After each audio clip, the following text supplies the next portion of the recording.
Saudara, sampah masih menjadi permasalahan krusial di Bali, terlebih saat ini memasuki musim hujan. Kebersihan lingkungan menjadi fokus utama pemerintah, dan sejumlah pemerintah dan juga instansi serta komunitas juga berupaya untuk menuntaskan sampah. Di tingkat desa, salah satunya adalah di Desa Punggul. Saat ini ada pengelolaan sampah yang disebut dengan TPS 3R, dan di tempat ini pengelolaan sampahnya bisa juga dimanfaatkan untuk menjadi gas dan juga beberapa cenderamata. Nah, seperti apa sistem pengelolaan sampah di Desa Punggul ini?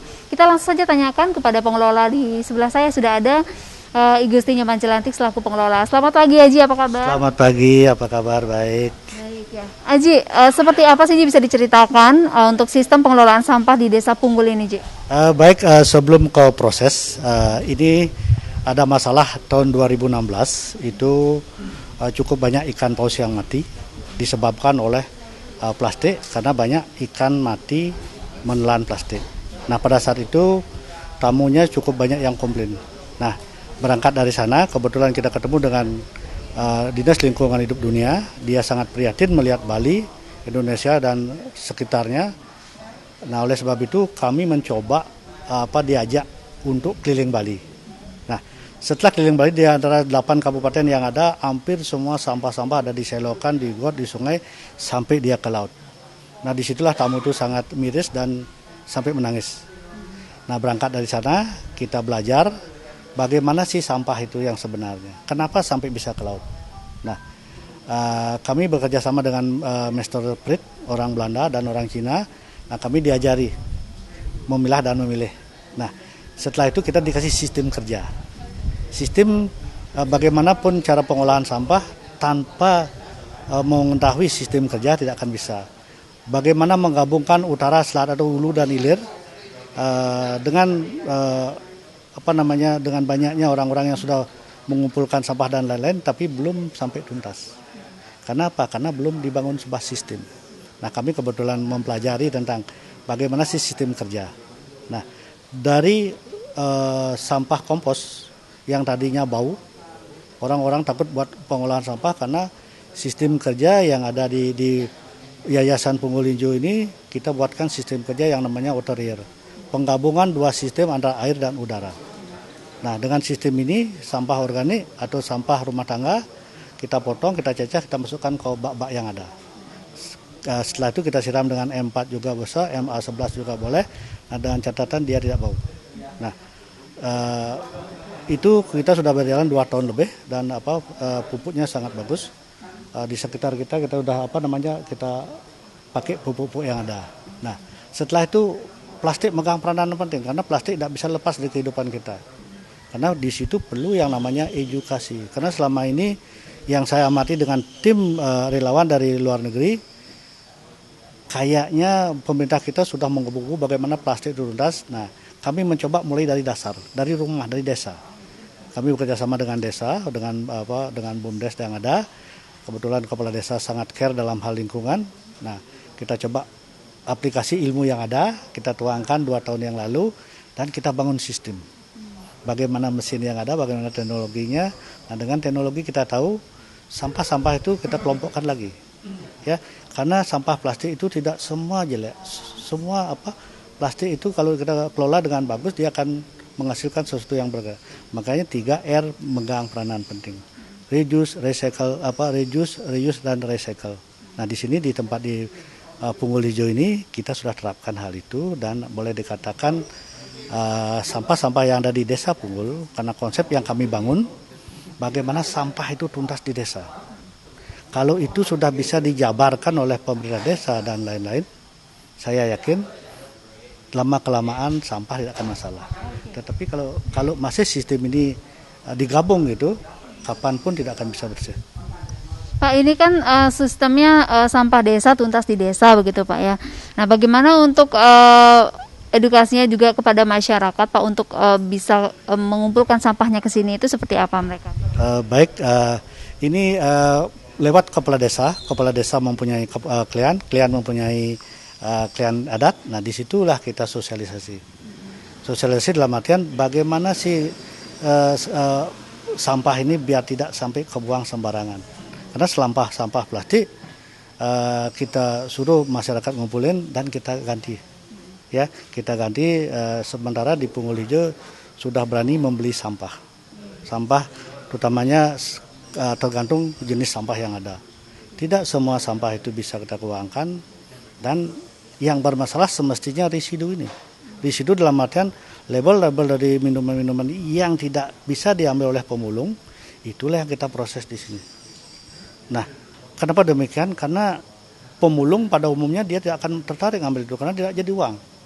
Nah, yang banyak tercecer di lapangan, di sungai, di sungai dan di laut adalah residu ini.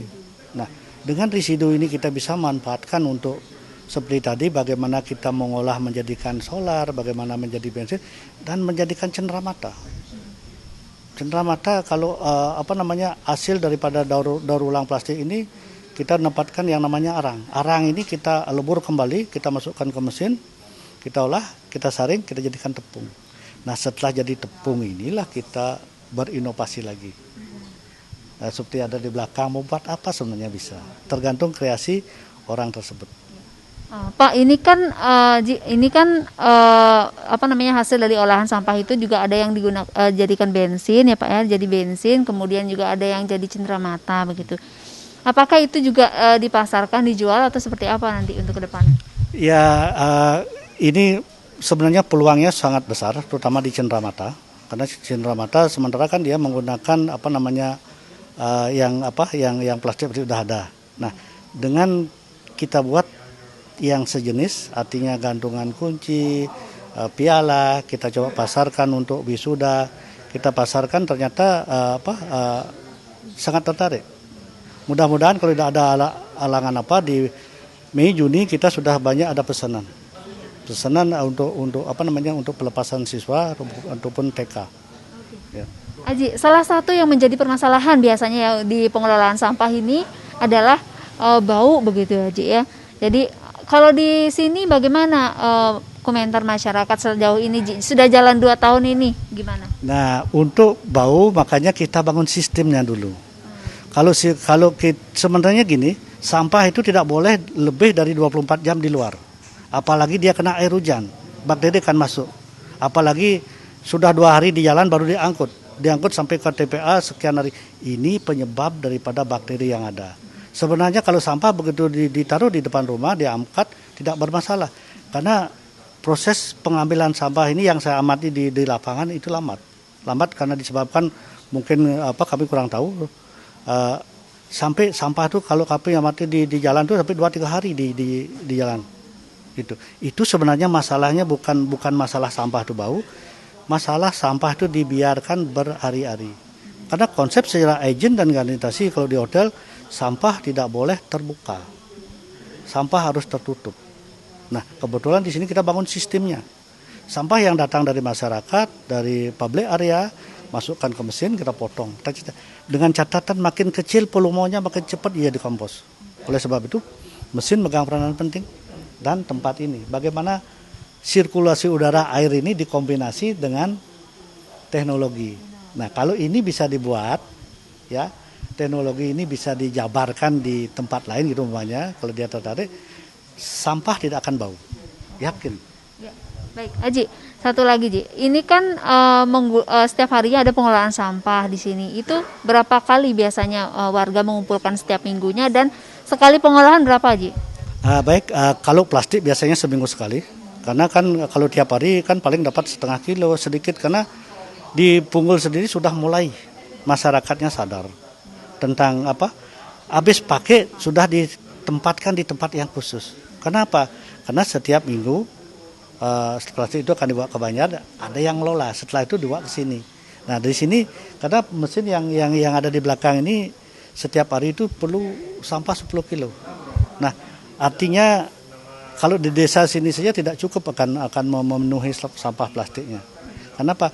Karena pertama di Punggul sudah mulai mengurangi plastik, dan kebutuhan kita untuk mencetak souvenir memerlukan minimal 10 kilo per hari. Terima kasih ya Ji informasinya. Nah, semoga sukses terus ya Ji ya pengolahan sampahnya. Dan saudara, itu tadi perbincangan saya bersama Aji Ngurah Jelantik terkait dengan sistem pengelolaan sampah di Desa Punggul ini. Memang selain bisa dimanfaatkan menghasilkan minyak, gas begitu ya, gas, kemudian ada solar begitu, juga limbahnya dimanfaatkan juga untuk membuat sebuah cenderamata yang sangat unik sekali. Dan ini bisa menjadi motivasi mungkin dan juga inspirasi buat desa-desa lainnya yang ada di Bali. Saya Ulantari, Sang Putu Ariasa, Kompas TV, Badung, Bali.